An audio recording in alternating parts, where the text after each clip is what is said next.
प्यारे छात्रों, अभी के इस वीडियो में क्लास 12 के फिजिक्स का वायरल सब्जेक्टिव क्वेश्चन को कराएंगे जो आपके 5 फरवरी के लिए बहुत महत्वपूर्ण है। तो आप लोग वीडियो को पूरा लास्ट तक देखिएगा, क्योंकि आपके 5 फरवरी के दिन जितना सब्जेक्टिव क्वेश्चन आएंगे ना, 100% की गारंटी है सभी प्रश्न यहीं से आएंगे। बस आप लोग वीडियो को पूरा लास्ट तक देखिएगा और वीडियो को आप लोग ज्यादा से ज्यादा शेयर कीजिएगा।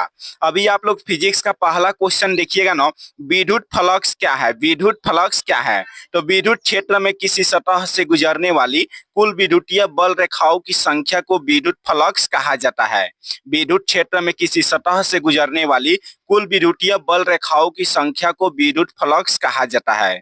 उसके बाद आप लोग दूसरा क्वेश्चन देखिएगा जो आपके एग्जाम में बहुत बार पूछा गया है। क्वेश्चन कह रहा है ना, एक्स किरण के दो गुण को लिखे। एक्स किरण के दो गुण को लिखना है तो सबसे पहले लिखिएगा एक्स किरण के निम्नलिखित गुण है। पहला आप लोग लिखिएगा, इसका उपयोग चिकित्सा विज्ञान में किया जाता है। एक्स किरण का उपयोग हम लोग चिकित्सा विज्ञान में करते हैं। और दूसरा लिखिएगा, एक्स किरण विद्युत तथा चुंबकीय क्षेत्र में विक्षेपित हो जाता है। तो आप लोग दोनों गुण को याद रखिएगा, एग्जाम के लिए एकदम वायरल क्वेश्चन है। उसके बाद आप लोग तीसरा क्वेश्चन देखिएगा ना, 3 नंबर क्वेश्चन कह रहा है, संचायक सेल का आंतरिक प्रतिरोध कम क्यों होता है। संचायक सेल होता है ना, उसका आंतरिक प्रतिरोध कम क्यों होता है। तो संचायक सेल का आंतरिक प्रतिरोध कम होता है क्योंकि द्वितीयक सेल द्वारा उच्च विद्युत धारा प्रवाहित हो सके, इसीलिए उसका आंतरिक प्रतिरोध कम होता है। उसके बाद आप लोग 4 नंबर क्वेश्चन देखिएगा जो आपके एग्जाम में बहुत बार क्वेश्चन पूछा गया है और हमेशा ही क्वेश्चन पूछा जाता है। बूस्टर का नियम लिखे। बूस्टर का नियम लिखे।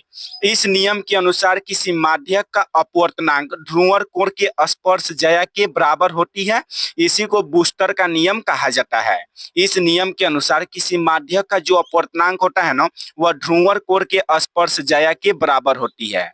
उसके बाद आप लोग 5 नंबर क्वेश्चन देखिएगा। क्वेश्चन कह रहा है, पोलराइड का उपयोग लिखे। तो पोलराइड का उपयोग निम्नलिखित है। पहला आप लोग लिखिएगा, इसका उपयोग धूप चश्मे में किया जाता है। उसके बाद लिखिएगा, इसका उपयोग रेलगाड़ी के खिड़की में किया जाता है। इसका उपयोग धूप वाले चश्मे में करते हैं और इसका उपयोग रेलगाड़ी के खिड़की में किया जाता है। उसके बाद आप लोग 6 नंबर क्वेश्चन देखिएगा ना। क्वेश्चन कह रहा है, भूत रंग क्या है। भूत रंग क्या है? तो भूत रंग संचार में रेडियो तरंग पृथ्वी की सतह से गुजरती है, यानी पृथ्वी की सतह से गुजरने वाले रेडियो तरंग को ही भूत रंग कहा जाता है। यहाँ से आप लोग याद रखिएगा, पृथ्वी की सतह से गुजरने वाले रेडियो तरंग को ही भूत रंग कहा जाता है। उसके बाद आप लोग 7 नंबर क्वेश्चन देखिएगा ना। क्वेश्चन कह रहा है, आकाशीय तरंग किसे कहते हैं। आकाशीय तरंग किसे कहते हैं?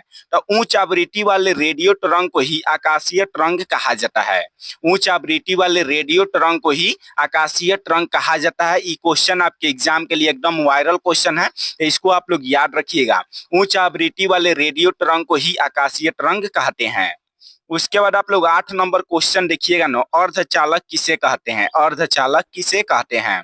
वैसा पदार्थ जिनकी चालकता अथवा प्रतिरोधकता चालक और अचालक के बीच होता है, उसी को सेमीकंडक्टर यानी अर्धचालक कहा जाता है। एकदम सबसे सरल परिभाषा है। वैसा पदार्थ जिनकी चालकता अथवा प्रतिरोधकता चालक और अचालक के बीच में होगा, उसी को सेमीकंडक्टर यानी अर्धचालक कहा जाता है। जैसे में सिलिकॉन हो गया, इंडियम हो गया, फास्फाइड हो गया, ईटीसी हो गया। उसके बाद आप लोग 9 नंबर क्वेश्चन देखिएगा ना। क्वेश्चन कह रहा है, कूलम्ब के नियम की सीमाएं लिखे।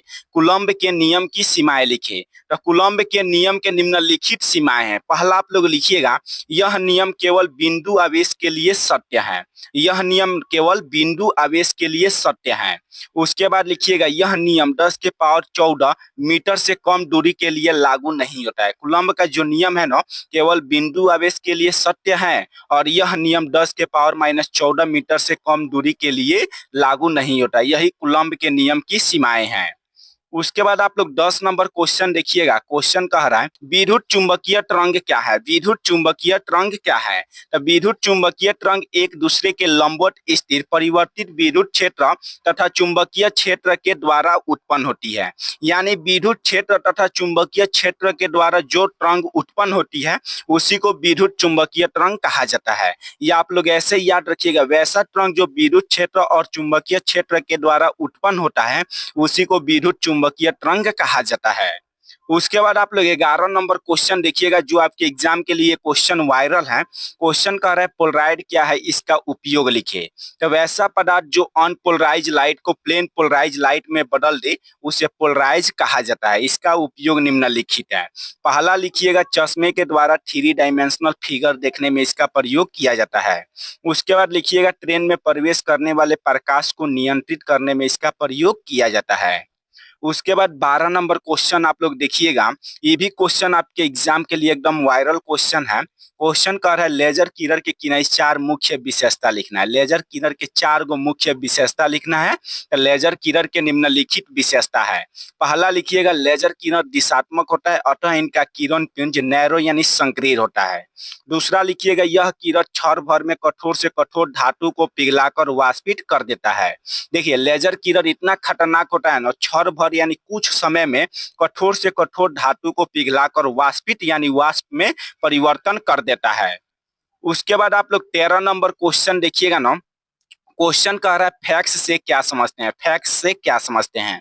अंकीय संचार तंत्र द्वारा किसी प्रलेख अथवा चित्र का किसी दूर स्थान पर इलेक्ट्रॉनिक के द्वारा भेजा जाता है, उसी को फैक्स कहा जाता है।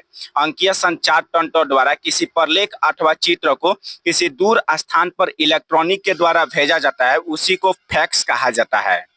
उसके बाद आप लोग 14 नंबर क्वेश्चन देखिएगा। रदरफोर्ड के अल्फा कण प्रकीर्णन प्रयोग के आधार पर विकसित रदरफोर्ड के परमाणु संरचना को समझाए। तो रदरफोर्ड के अल्फा कण प्रकीर्णन प्रयोग निम्नलिखित है। पहला आप लोग लिखिएगा अधिकांश अल्फा कण अपने मार्ग से बिना विचलित हुए सीधे आर पार निकल जाते हैं। उसके बाद कुछ अल्फा कण 90 डिग्री से अधिक कोण पर प्रकीर्णित हो जाते हैं। और तीसरा आप लोग लिखिएगा कुछ अल्फा कण बिना अपने मार्ग में विक्षेपित हुए सीधे आर पार हो जाते हैं। तो मात्र इसमें से आप लोग 2 को याद रखिएगा। ये भी क्वेश्चन आपके एग्जाम में बहुत बार पूछा गया है। देखिए जितना क्वेश्चन आपके एग्जाम में बहुत बार पूछा गया ना, उसी क्वेश्चन को हम इस वीडियो में करा रहे हैं ताकि आपके एग्जाम में 100% आ सके और आएगा भी। अगला क्वेश्चन देखिएगा ना आप लोग 15 नंबर क्वेश्चन कह रहा है ना एनालॉग सिग्नल से क्या समझते हैं। एक लगातार बदलने वाले संकेत या सिग्नल को एनालॉग सिग्नल कहा जाता है।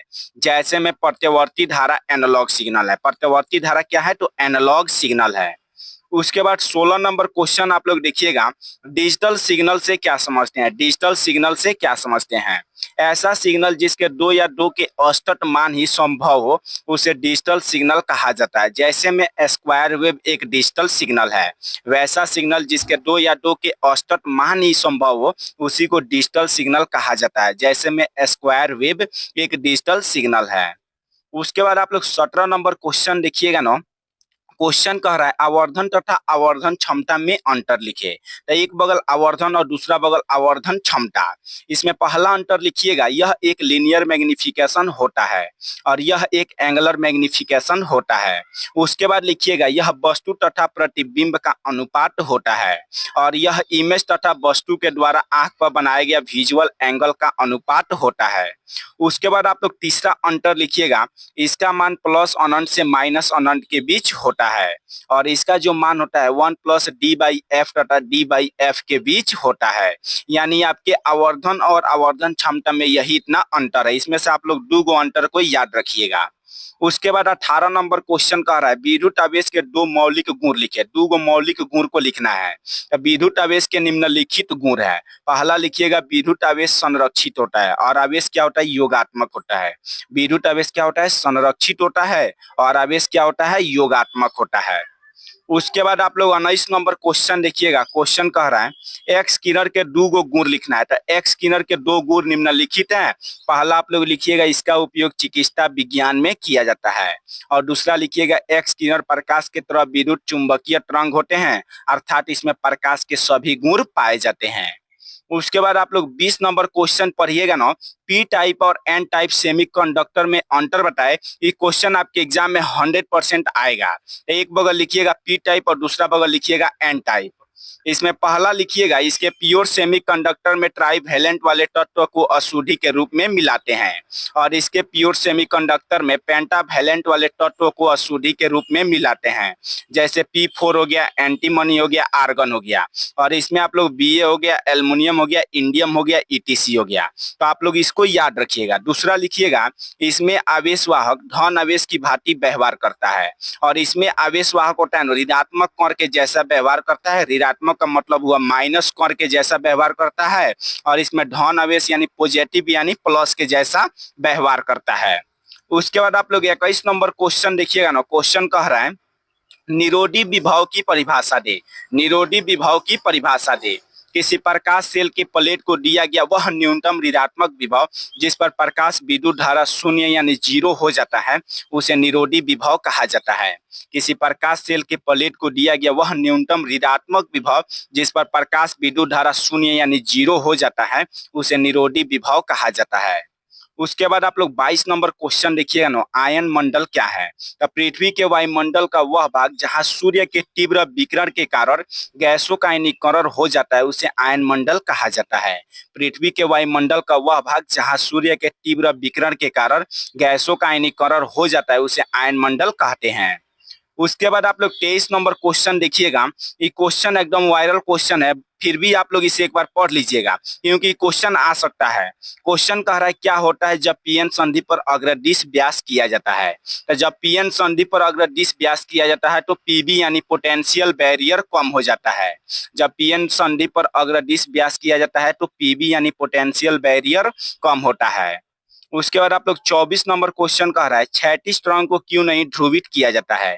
तो उन तरंगों को ध्रुवित किया जाता है जो एक निश्चित दिशा में गमन करती हुई तल के लंबवत होती है, परंतु क्षैतिज तरंग होती है ना तल के लंबवत नहीं होती है, इसीलिए इसे ध्रुवित नहीं किया जाता है। क्षैतिज तरंग को ध्रुवित क्यों नहीं किया जाता है? क्योंकि यह तरंग लंबवत नहीं होती है, इसीलिए इसे ध्रुवित नहीं किया जाता है।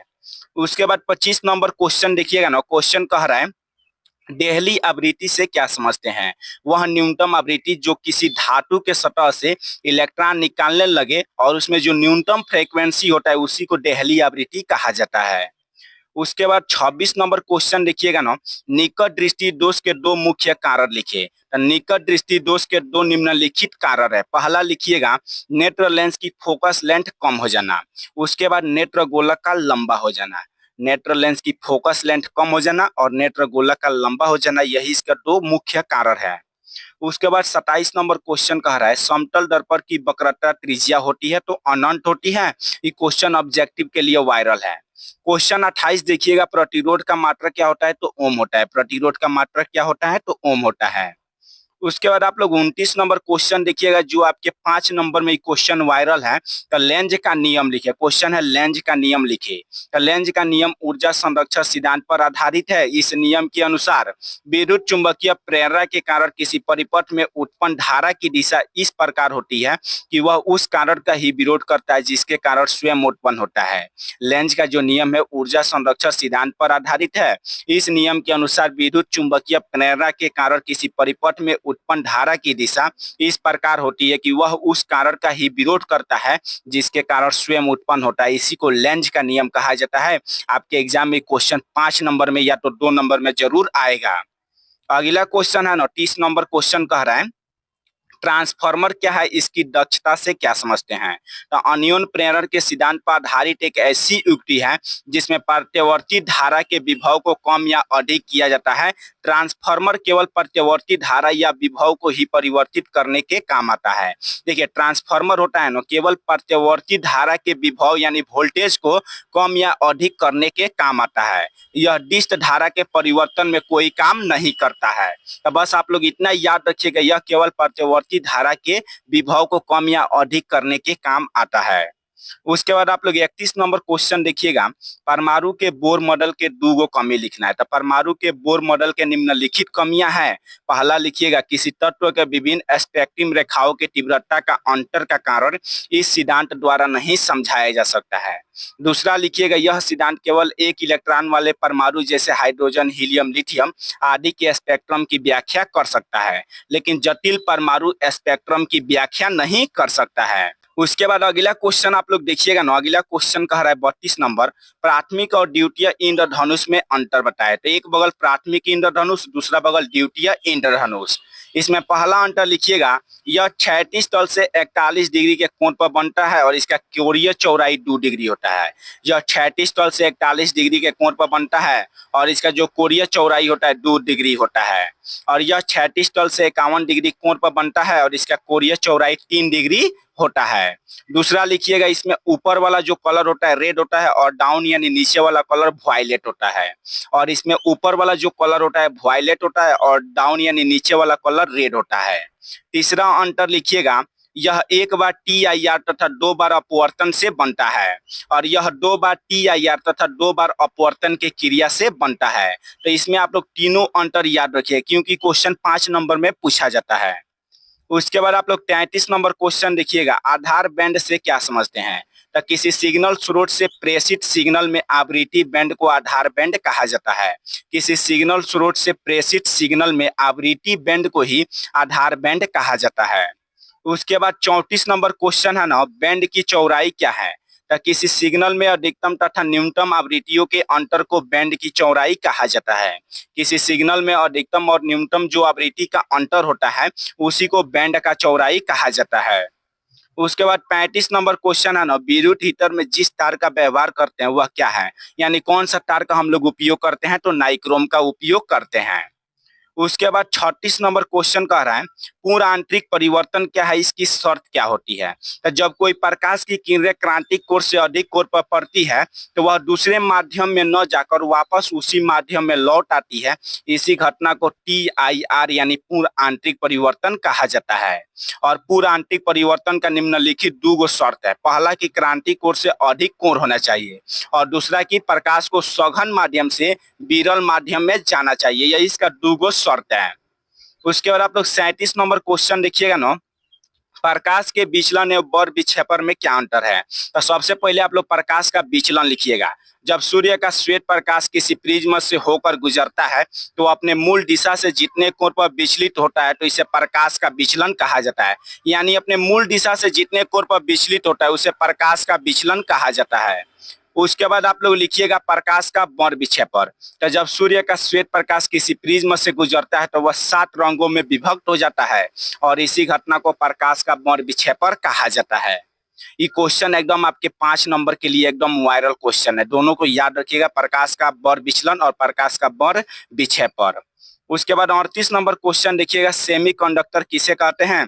तो वैसा पदार्थ जिनकी चालकता तो प्रतिरोधकता चालक और अचालक दोनों के बीच में हो उसी को सेमीकंडक्टर कहा जाता है। जैसे सिलिकॉन हो गया, जर्मेनियम हो गया, ETC हो गया। उसके बाद 39 नंबर क्वेश्चन आप लोग देखिएगा, नाभिकीय रिएक्टर में मंडक शीतलक एवं नियंत्रण छड़ का उपयोग बताए। तो नाभिकीय रिएक्टर में मंडक शीतलक एवं नियंत्रण छड़ का उपयोग निम्नलिखित है। सबसे पहले आप लोग मंडक का उपयोग लिखिएगा। तो इसका उपयोग तीव्र न्यूट्रॉनों की गति को मंद करने के लिए किया जाता है। मंडक के रूप में भारी जल ग्रेफाइट का उपयोग किया जाता है। मंडक का उपयोग तीव्र न्यूट्रॉनों की गति को कम करने के लिए। दूसरा आप लोग शीतलता का उपयोग लिखिएगा। नाभिकीय विखंडन अभिक्रिया में उत्पन्न ऊष्मा को अवशोषित करने के लिए शीतलक का उपयोग किया जाता है। नाभिकीय विखंडन अभिक्रिया में उत्पन्न ऊष्मा को अवशोषित करने के लिए शीतलक का उपयोग किया जाता है। उसके बाद नियंत्रण छड़ में लिखिएगा, नाभिकीय विखंडन अभिक्रिया के फलस्वरूप उत्पन्न न्यूट्रॉनों को अवशोषण के लिए नियंत्रण छड़ का उपयोग किया जाता है। नियंत्रक छड़ में नाभिकीय विखंडन अभिक्रिया के फलस्वरूप उत्पन्न न्यूट्रॉनों को अवशोषण करने के लिए नियंत्रक छड़ का उपयोग किया जाता है। उसके बाद आप लोग 40 नंबर क्वेश्चन देखिएगा, आयनीकरण ऊर्जा किसे कहते हैं। तो किसी परमाणु में से एक इलेक्ट्रॉन को अलग करने के लिए आवश्यक ऊर्जा को परमाणु का आयनीकरण ऊर्जा कहा जाता है। किसी परमाणु में से एक इलेक्ट्रॉन को अलग करने के लिए आवश्यक ऊर्जा जो होता है उसी को परमाणु का आयनीकरण ऊर्जा कहते हैं। उसके बाद 41 नंबर क्वेश्चन है, हीरा का अपवर्तनांक कितना होता है। तो हीरा का अपवर्तनांक 2.42 होता है। हीरा का अपवर्तनांक कितना होता है, तो 2.42। उसके बाद आप लोग 42 नंबर क्वेश्चन देखिएगा ना, क्वेश्चन कह रहा है बोर के अस्थायी कक्षा से क्या समझते हैं। तो इलेक्ट्रॉन नाभिक के चारों ओर वृत्तीय कक्षाओं में घूमता है। इन कक्षाओं में घूमने वाला इलेक्ट्रॉन विकिरण उत्पन्न नहीं करते हैं। इन्हीं कक्षाओं को अस्थायी कक्षाएं कहते हैं। इलेक्ट्रॉन नाभिक के चारों ओर वृत्तीय कक्षाओं में घूमता है और इसमें घूमने वाला जो इलेक्ट्रॉन होता है विकिरण उत्पन्न नहीं करते हैं। इन्हीं कक्षाओं को अस्थायी कक्षाएं कहते हैं। उसके बाद 43 नंबर क्वेश्चन है, प्रकाश के विवर्तन से क्या समझते हैं? तो जब प्रकाश किसी तीखी कोर संकीर्ण कोर के अवरोधक से टकराता है तो वह छाया के क्षेत्र में प्रवेश कर जाता है। इसी घटना को प्रकाश का विवर्तन कहते हैं। जब प्रकाश किसी तीखी कोर संकीर्ण कोर के अवरोधक से टकराता है तो वह छाया के क्षेत्र में प्रवेश कर जाता है। इसी घटना को प्रकाश का विवर्तन कहते हैं। उसके बाद 44 नंबर क्वेश्चन है, आवेश संरक्षण का सिद्धांत क्या है? तो आवेश संरक्षण के अनुसार आवेश का न तो निर्माण होता है और ना ही इसका विनाश होता है, जबकि एक रूप से दूसरे रूप में रूपांतरित होता है। यही आवेश संरक्षण का सिद्धांत है। आवेश संरक्षण के अनुसार आवेश का न तो निर्माण होता है और ना ही इसका विनाश होता है, बल्कि एक रूप से दूसरे रूप में रूपांतरित होता है। यही आवेश संरक्षण का सिद्धांत है। उसके बाद आप लोग 45 नंबर क्वेश्चन देखिएगा नो, NAND द्वारा को समझाए। नॉट तथा AND गेट से मिलकर बने हुए लॉजिक गेट को NAND गेट कहते हैं। नॉट तथा AND गेट से मिलकर बने हुए लॉजिक गेट को NAND गेट कहते हैं। इसमें दो या दो से अधिक इनपुट हो सकता है, लेकिन केवल एक ही होता है और इसका सूत्र होता है A × B = Y। अभी आप लोग का इस वीडियो में क्लास 12 के फिजिक्स का 45 को वायरल सब्जेक्टिव क्वेश्चन को करा दिए हैं, जो आपके एग्जाम के लिए एकदम वायरल क्वेश्चन है। बस आप लोग वीडियो को पूरा देखिएगा और चैनल को आप लोग अभी सब्सक्राइब कर लीजिएगा। और अभी आप लोग का 40 को और क्वेश्चन कराएंगे फिजिक्स को, और आप लोग को गारंटी दे रहा है आपके एग्जाम में जितना प्रश्न आएंगे 100% की गारंटी है, सभी प्रश्न यहीं से रहेंगे। बस आप लोग 2 वीडियो को देख कर जाइएगा। अभी आप लोग का 1 वीडियो डाल देंगे, इसके बाद 1 और वीडियो आप लोग का फिजिक्स का आएगा।